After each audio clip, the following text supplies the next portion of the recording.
Akashvani Devikulam spice FM.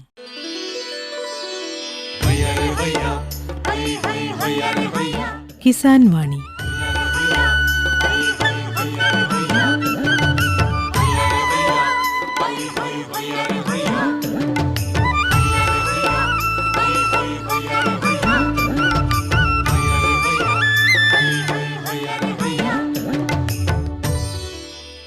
എല്ലാ ശ്രോതാക്കൾക്കും കിസാൻ വാണിയിലേക്ക് സ്വാഗതം.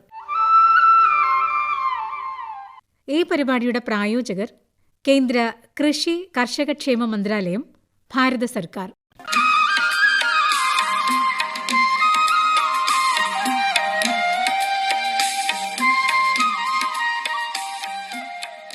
പ്രിയ ശ്രോതാക്കളെ, ഇന്നത്തെ കിസാൻ വാണിയിലേക്ക് സ്വാഗതം.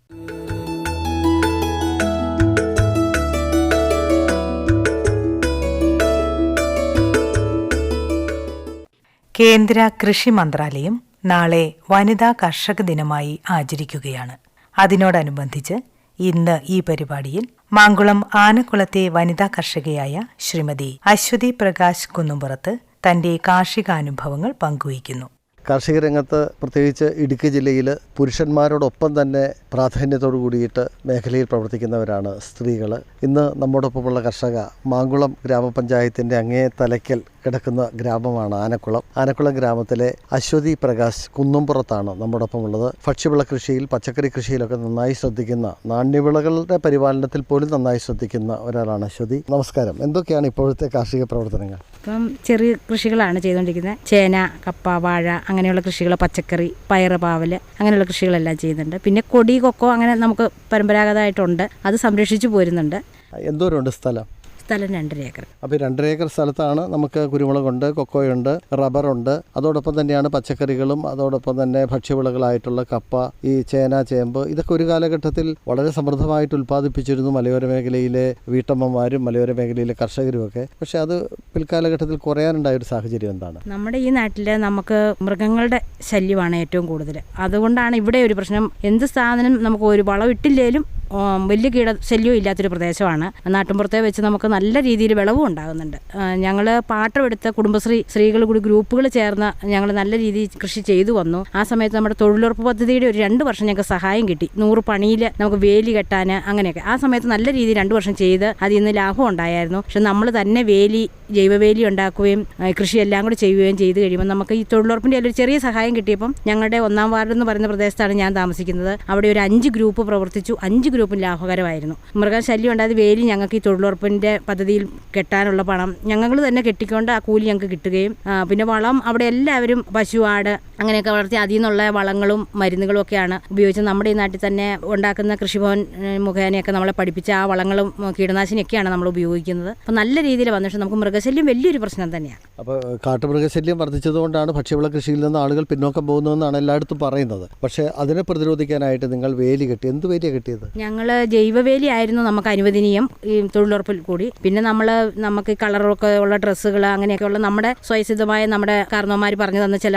രീതികൾ, പിന്നെ കാട്ടുപന്നിയെ ഒഴികെ പോറപ്പെന്ന് പറഞ്ഞ ഈ കാഴ്ച മുഖാന്തരം അങ്ങനെ ഒരു മരുന്ന്, അത് കിഴി കെട്ടി അങ്ങനെ ഉപയോഗിക്കുക, കൃഷിയിടത്തേക്ക് തളിക്കുക, അതൊക്കെ ഒരുവിധം ഫലപ്രദവുമായിരുന്നു. കാട്ടുപന്നിന്നൊക്കെ ആ പോറപ്പ് ഒരു 15 ദിവസം 20 ദിവസം കൂടുമ്പോൾ കിഴി മാറ്റി കെട്ടി നമ്മൾ കണ്ണൻ ചിരട്ടയിൽ പഴയ ഉപ്പ് കിഴി കെട്ടുന്ന രീതിയിൽ കെട്ടി നമ്മുടെ കൃഷിയിടത്തിന് ചുറ്റിനും വേലി, ജൈവ വേലിയെ കൂടെ തൂക്കുകയും അതൊക്കെ വളരെ ഫലപ്രദമായിരുന്നു. ഞങ്ങൾക്ക് 2 വർഷം കൃഷിയിൽ നിന്ന് സ്ത്രീകൾക്ക് ലാഭം ഉണ്ടാകുമ്പോൾ കുടുംബത്തേക്ക് മൊത്തത്തിൽ പദ്ധതിയുടെ ഗുണം കിട്ടുന്നുണ്ട് നമ്മുടെ ഈ പ്രദേശത്ത്. അതിൽ നിന്ന് 10 രൂപ ഉണ്ടായാൽ 10 രൂപ നമുക്ക് വീട്ടിൽ തന്നെ പ്രയോജനപ്പെടുമായിരുന്നു. അപ്പം അത് കഴിഞ്ഞ് സർക്കാർ പിന്നെ ആ കൃഷി നമുക്ക് ഒത്തിരി ഒരു സഹായം ചെയ്യാൻ അവർക്ക് സാധിച്ചില്ല എന്നാണ് നമ്മൾ പഞ്ചായത്തുമായിട്ടൊക്കെ ബന്ധപ്പെട്ടപ്പം അറിയാൻ സാധിച്ചത്. അതായത് കൂട്ടുകൃഷിയിലൂടെ ധാരാളം വിജയം ഉണ്ടാക്കിയ ഒരു പ്രദേശമാണിത് അല്ലേ? അപ്പോൾ സ്ത്രീകളുടെ ഒരു കൂട്ടായ്മയിൽ അത്തരത്തിലുള്ള ഭക്ഷ്യവിള കൃഷി കൂടുതൽ നന്നായിട്ട് ചെയ്യാനും ഉൽപ്പാദനം വർദ്ധിപ്പിക്കാനും ഒക്കെ കഴിഞ്ഞിട്ടുണ്ട്. പക്ഷേ പിൽക്കാലഘട്ടത്തിൽ വീട്ടമ്മമാർ മാത്രം ചെയ്യുന്ന ഒറ്റപ്പെട്ട കൃഷികളായിട്ട് മാറി. അതിൽ ഒരാളാണ് ഇപ്പോൾ അശ്വതി പ്രകാശ്. താങ്കളുടെ കൃഷി എന്നൊക്കെ പറയുന്നത് എന്തെല്ലാം ഇനം കിഴങ്ങ് വർഗ്ഗങ്ങളും പച്ചക്കറികളും ഒക്കെയാണ് ഇപ്പോൾ താങ്കൾ കൃഷി ചെയ്യുന്നത്? ഞാൻ കൃഷി ചെയ്യുന്ന ചേന, കാച്ചിൽ, അത് പല ഇനം കാച്ചിലുകൾ ഒക്കെ നമ്മുടെ വീട്ടാവശ്യത്തിന്. പിന്നെ പയറ്, പാവൽ, നമുക്ക് ചെറുകിഴങ്ങ് അങ്ങനെയുള്ള കൃഷികളുണ്ട്. ഇഞ്ചി, മഞ്ഞൾ അതൊക്കെ കുറേശ്ശെ എല്ലാം ചെയ്യുന്നുണ്ട്. അങ്ങനെയാണ് കൂർക്ക കൃഷിയുണ്ട്. അതൊക്കെയാണ് ചെയ്തു വരുന്നത്. ഈ കൃഷിയെല്ലാം നല്ല രീതിയിൽ ഈ തൊഴിലുറപ്പിലൊരു സഹായം കിട്ടിയപ്പോൾ ഞങ്ങൾ എല്ലാവരും കൂടെ അത് നമുക്ക് പാട്ടം, നമ്മുടെ നാട്ടിൽ ഇങ്ങനെ റബ്ബർ വെട്ടിയിട്ട് തരിശ സ്ഥലം ഇഷ്ടം പോലെ ഉണ്ട്. അത് കൂടുതൽ കാശുള്ളവർ നമുക്ക് സ്ത്രീകൾ ഇങ്ങനെ ഒരു പദ്ധതി ചെയ്തപ്പം ഭാരവും അതൊന്നും വാങ്ങിക്കാതെ വിട്ടു തന്നായിരുന്നു. ആദ്യ വർഷം അവർക്ക് കാട് തെളിക്കുമ്പോൾ നമ്മളോടൊന്നും പാട്ടം മേടിക്കാതെ, രണ്ടാം വർഷം അവർക്ക് ഇതിൽ നിന്നൊരു ചെറിയ ഓഹരി കൊടുത്തുകൊണ്ടും 2 വർഷം നമ്മൾ ചെയ്തത്. ഇപ്പോഴും അവർ സ്ഥലം വിട്ടു തരാൻ റെഡിയാണ്. പക്ഷേ നമുക്ക് തുടർന്ന് ഇത്രയും പ്രദേശം ഈ വനമേഖല വെട്ടിത്തെളിച്ച് ഈ വേലിയാണ് നമുക്ക് വലിയൊരു പ്രശ്നം. അതാത് വർഷം ഈ വേലി പുതുക്കേണ്ടി വരുന്നു. അപ്പം നമുക്ക് ഒരു 2 ഏക്കർ വേലി കെട്ടണമെങ്കിൽ നമ്മൾ കാശ് മുടക്കി ആളെ കൂട്ടി ചെയ്യുകയാണെങ്കിൽ നമുക്ക് ഈ കൃഷിയുടെ ഒട്ടുമുക്കാലോ വേലിക്കായിട്ട് മാറും. വേലി വെച്ചാൽ ഒരു വർഷത്തിൽ കൂടുതൽ നിൽക്കുകയില്ല, അത് മൃഗം കളയും. അതാണ്. അല്ലെങ്കിൽ നമുക്ക് ജൈവവേലി കുറേയൊക്കെ സംരക്ഷിച്ച് കൊണ്ടുപോകാം. നമുക്ക് ആന വരുന്ന പ്രദേശമാണ്, കാട്ടുപന്നി, കാട്ടുപോത്തിൻ്റെ ഇതെല്ലാം ശല്യമുണ്ട്. വിഷരഹിത പച്ചക്കറി എന്നുള്ള ഒരു കൺസെപ്റ്റിലാണല്ലോ ഇപ്പോൾ പോകുന്നത് അമ്മമാർ. അപ്പോൾ താങ്കളും അങ്ങനെയാണ് ഇപ്പോൾ ചെയ്യുന്നത്. അപ്പോൾ ഈ കേടുകളൊക്കെ ഉണ്ടാവാറുണ്ട്. അപ്പോൾ എങ്ങനെയാണ് ഇതിൻ്റെ ഈ കേടുകളൊക്കെ ഇല്ലാണ്ടാക്കുന്നത്? കേടുകൾ ഇല്ലാണ്ടാക്കുന്നത് നമുക്ക് ഇവിടെ കൃഷിഭവൻ്റെ രീതിയിൽ 5 ഗ്രൂപ്പായിട്ട് മരുന്നുകൾ, അമിനോ ആസിഡ് അങ്ങനെ പല മരുന്നുകൾ നമ്മളെ പഠിപ്പിച്ചിട്ടുമുണ്ട്. ഇവിടെ 5 യൂണിറ്റ് പ്രവർത്തിക്കുന്നുണ്ട്. അത് നമുക്ക് കാഴ്ചയിൽ നിന്ന് മേടിക്കാൻ കിട്ടും. ഇവരിൽ നിന്ന് ഓരോരുത്തരിൽ നിന്ന് കൃഷിഭവൻ്റെ ഇതിൽ നിന്ന് നമ്മൾ കൃഷിഭവനിൽ ഒത്തുകൂടുന്നുണ്ട് ചില സമയങ്ങളിൽ. അപ്പോൾ അവരവിടെ മരുന്ന് കൊണ്ടുവരും, നമ്മളത് വില കൊടുത്ത് മേടിക്കും. അത് വളരെ ഫലപ്രദവുമാണ്. അതൊക്കെ തളിക്കും. അല്ലെ നമുക്ക് നാടൻ രീതിയിൽ കാന്താരി, വെളുത്തുള്ളി ഇതൊക്കെ നമ്മൾ അരച്ച് കലക്കി അരിച്ച് അതൊക്കെ നമ്മൾ അടിക്കാറുണ്ട്. പിന്നെ ഗോമൂത്രം നമ്മൾ വീട്ടിൽ നിന്ന് തന്നെ അത് സംഭരിച്ച് അതൊക്കെ നമ്മൾ ചെറിയ കുപ്പിയിൽ സ്പ്രേ ചെയ്തൊക്കെയാണ് നമ്മൾ കൃഷിക്ക് ചെയ്യുന്നത്. അല്ലാതെ ഉള്ള ഇതൊന്നും നമ്മൾ ചെയ്യാറില്ല. പിന്നെ വലിയ കീടം ശല്യമൊന്നും പറയാൻ പറ്റില്ല. അപ്പോൾ വലിയൊരു പ്രശ്നങ്ങളില്ല. നമുക്ക് രാസകീടനാശിനികളൊന്നും ഉപയോഗിക്കേണ്ടതായി വരുന്ന അത്രമാത്രം പ്രശ്നമൊന്നുമില്ല. ഇപ്പോൾ ശ്രീമതി അശ്വതി എന്തോരം സ്ഥലത്ത് ഈ പച്ചക്കറികളും കിഴങ്ങുവർഗ്ഗങ്ങളും ചെയ്യുന്നുണ്ട്? അതൊരു 1 ഏക്കർ സ്ഥലത്തോളം ഉണ്ട്. അത് പാട്ടം എടുത്ത ബസ്സിൽ എൻ്റെ അയൽവക്കത്ത് കിടക്കുന്ന സ്ഥലത്താണ് നമ്മൾ ചെയ്യുന്നത്. അത് ഞാലിപ്പൂവൻ വാഴ കുറച്ചുണ്ട്, കുറച്ച് ഒരു 10-20 ഏത്തവാഴ കാണും. അങ്ങനെ കുറേശ്ശെ എല്ലാം കുറേശ്ശെയാണ് ചെയ്യുന്നത്. ഇപ്പം നമ്മുടെ മക്കളൊക്കെ പഠിച്ച് അവരാരും നമ്മളെ സഹായിക്കാനില്ല. കൂലിക്ക് ആളെ കൂട്ടി നമുക്കിതെല്ലാം ചെയ്ത് മുമ്പോട്ട് കൊണ്ടുപോകാൻ സാധിക്കുകയില്ല. പിന്നെ കൃഷിയുടെ എല്ലാ തകർച്ച കൊണ്ട് നമ്മളും ഇപ്പം ടൂറിസം മേഖല അങ്ങനെയൊക്കെയുള്ള ഓരോ പദ്ധതികളിലേക്ക് നമ്മളും ഒത്തിരി ടൂറിസ്റ്റ് വരുന്നൊരു പ്രദേശമാണ് ആനക്കുളം 1-ാം വാർഡ്. അപ്പം നമ്മൾ അവർക്ക് ഭക്ഷണം ഉണ്ടാക്കി കൊടുക്കുന്ന യൂണിറ്റിലും അങ്ങനെയെല്ലാം അംഗമാണ്. അവിടെയൊക്കെ പ്രവർത്തിക്കും. പിന്നെ നമ്മുടെ ആവശ്യത്തിനും നമുക്ക് ഈ ഞങ്ങൾ ഒരു ജനകീയ ഹോട്ടൽ നടത്തുന്ന അതിലേക്കുള്ള പച്ചക്കറി ഞങ്ങൾ തന്നെ ഉൽപ്പാദിപ്പിച്ച് എടുക്കുന്നുണ്ട്. എന്തെല്ലാം പച്ചക്കറികളാണ് നമുക്കിവിടെ നന്നായി വിളയുന്നത്? ഇവിടെ നമുക്ക് നല്ലപോലെ പയറ്, പാവൽ, ബീൻസ് എന്ത് നട്ടാൽ തന്നെ ഉണ്ടാകും. കാബേജ്, ക്യാരറ്റ് നട്ടിട്ട് മാത്രമേ എൻ്റെ അനുഭവത്തിൽ എനിക്ക് അധികം അതിൻ്റെ കൃഷി എനിക്ക് വശമില്ലാഞ്ഞിട്ടാണെന്ന് വേറെ ഉണ്ടായവർ പറഞ്ഞു. അത് ഇച്ചിരി മണലൊക്കെ ശകലം കൂട്ടി ചെയ്യണമായിരുന്നു. പിന്നെ ഇഞ്ചിയും മഞ്ഞളൊക്കെ നമുക്ക് ഒന്നും തന്നെ ചെയ്തില്ലെങ്കിൽ നല്ല വിളവുണ്ടാകുന്നുണ്ട്. പായ്ക്ക് കവറിൽ ഈ സിമെൻറ്റ് ചാക്കിൻ്റെയൊക്കെ ചാക്ക് നമ്മൾ നിറച്ചിട്ട് വീടിൻ്റെ സൈഡിൽ കൂടെയൊക്കെ വെക്കും. അതിൽ ആ ഒരു ചാക്കിൽ നിന്ന് വരെ നമുക്ക് 5 കിലോ 4 കിലോ വിളവ് ആവറേജ്. ഈ പശുവിന് കൊടുത്ത പുല്ലിൻ്റെ ബാക്കി അങ്ങനെ വേസ്റ്റൊക്കെ ഇട്ട് നിറച്ചാണ് നമ്മളത് ചെയ്യുന്നത്. അതൊന്നും പ്രത്യേകിച്ച് ഒരു വളവും ഈ ചാണകവും ഈ മൂത്രവും അല്ലാതെ ഈ കന്നുകാലി കൂടി കഴുകുന്ന വെള്ളം അതൊക്കെ മാത്രമാണ് നമ്മൾ ഒഴിച്ചു കൊടുക്കുന്നത്.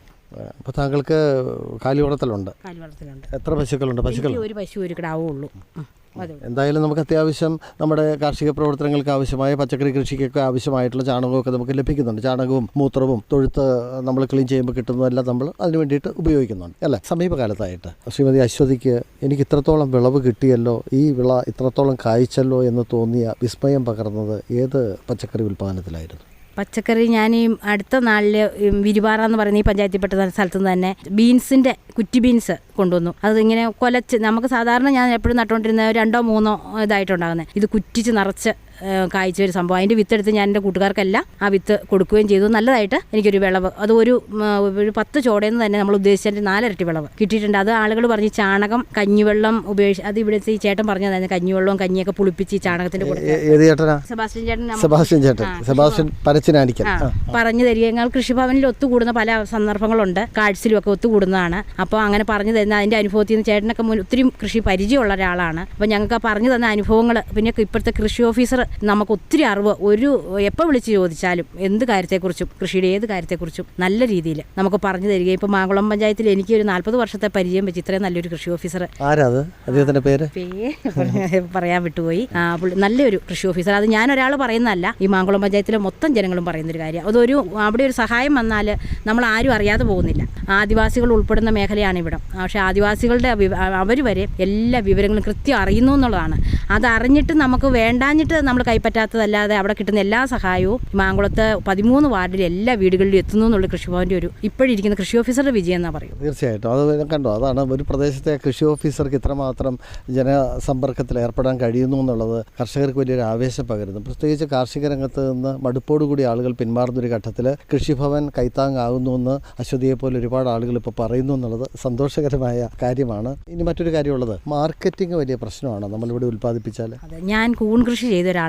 പച്ചക്കറിയൊക്കെ നമുക്ക് അത്യാവശ്യം ചിലവഴിച്ച് പോകാം. അത് ഒത്തിരി ചെയ്യാത്തത് കൊണ്ടാണ്. കൂടുതൽ ചെയ്തവർ പറഞ്ഞ പയർ തന്നെ കൂടുതൽ ഉണ്ടാക്കുമ്പോൾ അത് കൊടുക്കാൻ അങ്ങനെ ഓടി നടക്കുക. എനിക്ക് കൂൺ കൃഷി ചെയ്തൊരു അനുഭവമാണ് എനിക്ക് പറയാനുള്ളത്.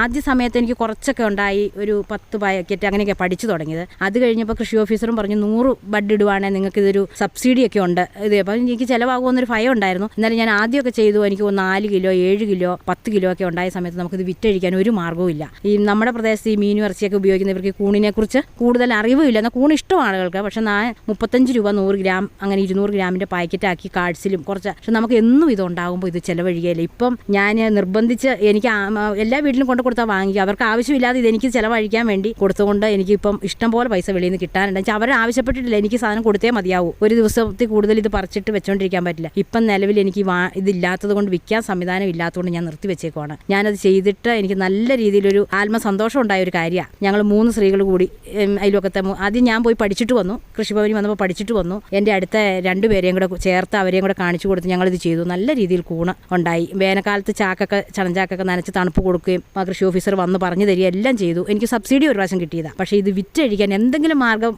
എവിടെയെങ്കിലും ഉണ്ടായാൽ ഞങ്ങൾ 3 പേരും ഒരു 5 സ്ത്രീകൾക്കും കൂടെ തൊഴിൽ കൊടുക്കാനും ഒക്കെ പറ്റിയൊരു, നമുക്കിത് വിറ്റഴിക്കാൻ ഒരു വഴിയില്ല. അതാണ് ഒരു പ്രതിസന്ധി എന്ന് പറയുന്നത്. കാരണം കൂൺ കൃഷി എന്ന് പറയുമ്പോൾ ചിലയിടത്തൊക്കെ ഇപ്പോൾ നമ്മൾ പട്ടണത്തിലേക്കൊക്കെ എത്തിക്കഴിഞ്ഞാൽ ചൂടപ്പം പോലെ വിറ്റഴിക്കപ്പെടും. പക്ഷേ നമ്മുടെ ഗ്രാമത്തിൽ ഇത് ഉൽപ്പാദിപ്പിച്ച് കഴിയുമ്പോഴേക്കും ഇപ്പോൾ താങ്കൾ തന്നെ പറഞ്ഞു, വീടുകൾ കയറി നിർബന്ധപൂർവ്വം ആളുകൾക്ക് കൊടുത്തിട്ട് അതിൻ്റെ പൈസ കിട്ടാൻ വരെ ധാരാളം ഉണ്ടല്ലേ. അപ്പോൾ ഏതാണ്ട് ഇപ്പോൾ 3 പേര് ട്രെയിനിങ് കഴിഞ്ഞവരുണ്ട്, താങ്കൾ ഉൾപ്പെടെ അല്ലേ. അപ്പോൾ ഇനിയും വേണമെങ്കിൽ കുറച്ച് പേർ കൂടി തൊഴിൽ കൊടുക്കാൻ സാധ്യതയുണ്ട്. അപ്പോൾ ഈ പരിപാടി കേൾക്കുന്ന ആരെങ്കിലും ഒക്കെ ഉണ്ടെന്നുണ്ടെങ്കിൽ, കൂണുകൾ എടുക്കാൻ പറ്റുന്നവരുണ്ടെങ്കിൽ അശ്വതി പ്രകാശുമായിട്ട് ബന്ധപ്പെടാൻ പറ്റും.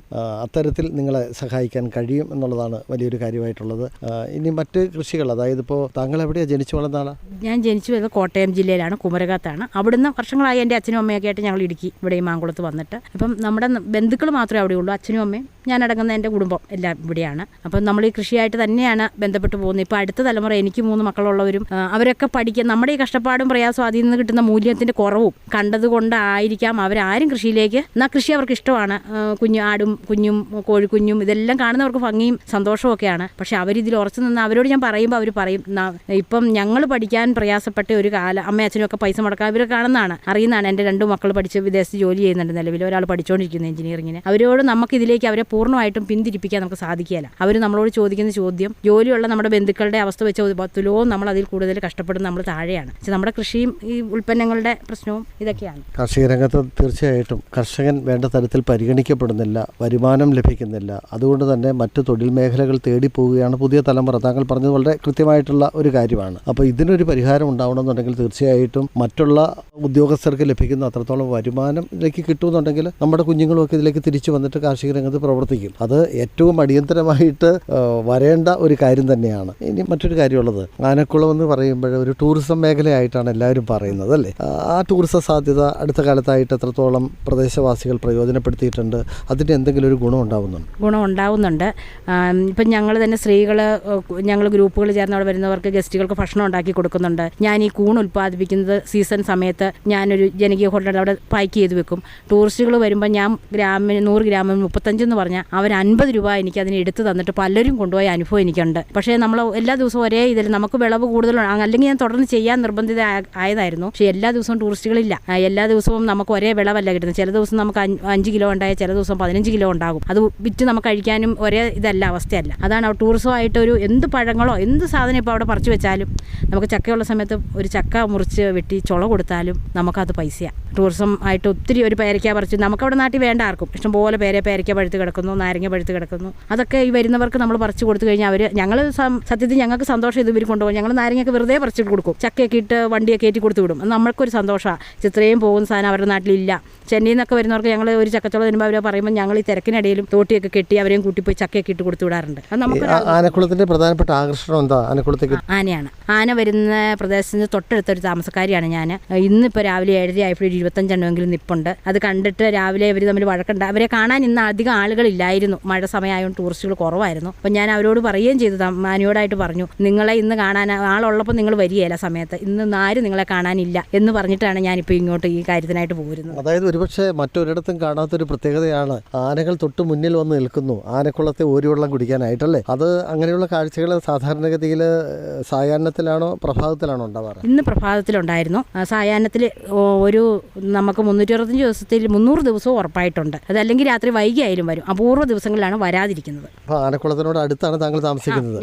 ആന വരുമ്പോൾ കൃത്യമായിട്ട് കാണും, വർഷങ്ങളായിട്ട് കാണുന്ന, എന്ന് കണ്ടാലും മടുപ്പില്ലാത്തൊരു കാര്യം. അപ്പോൾ എന്തായാലും ഇപ്പോൾ അവിടെ വരുന്നവർക്ക് സഞ്ചാരികൾക്കൊക്കെ താമസിക്കാനുള്ള സൗകര്യം, ഭക്ഷണം ഒക്കെ ഉണ്ടോ? ഹോം സ്റ്റേകൾ ഇഷ്ടം പോലെ ഉണ്ട്, വീടിൻ്റെ റൂം കൊടുക്കുന്നവരുണ്ട്, ഇഷ്ടം പോലെ ഹോം സ്റ്റേ സൗകര്യങ്ങളുണ്ട്. ഭക്ഷണം വീടുകളിൽ നിന്ന് വീട്ടിലെ ഭക്ഷണം കൊടുക്കുന്നുണ്ട്.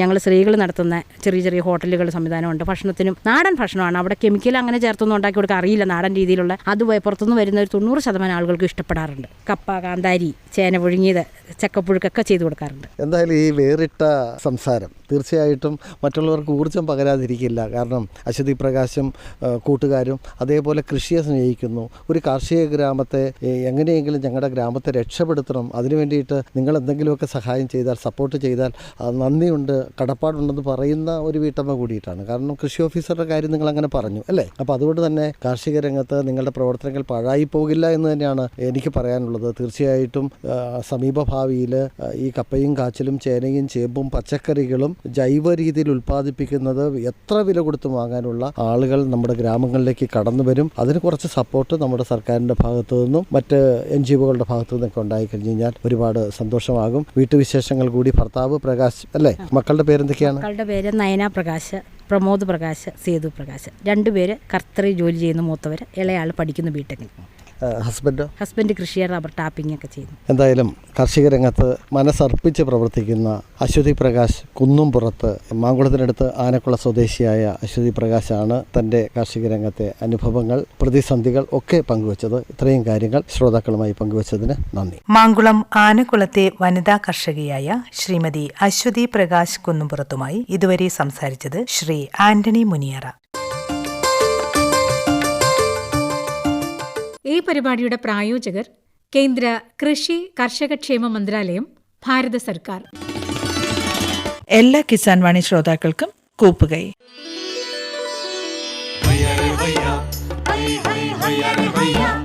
കിസാൻ വാണി സമാപിക്കുന്നു.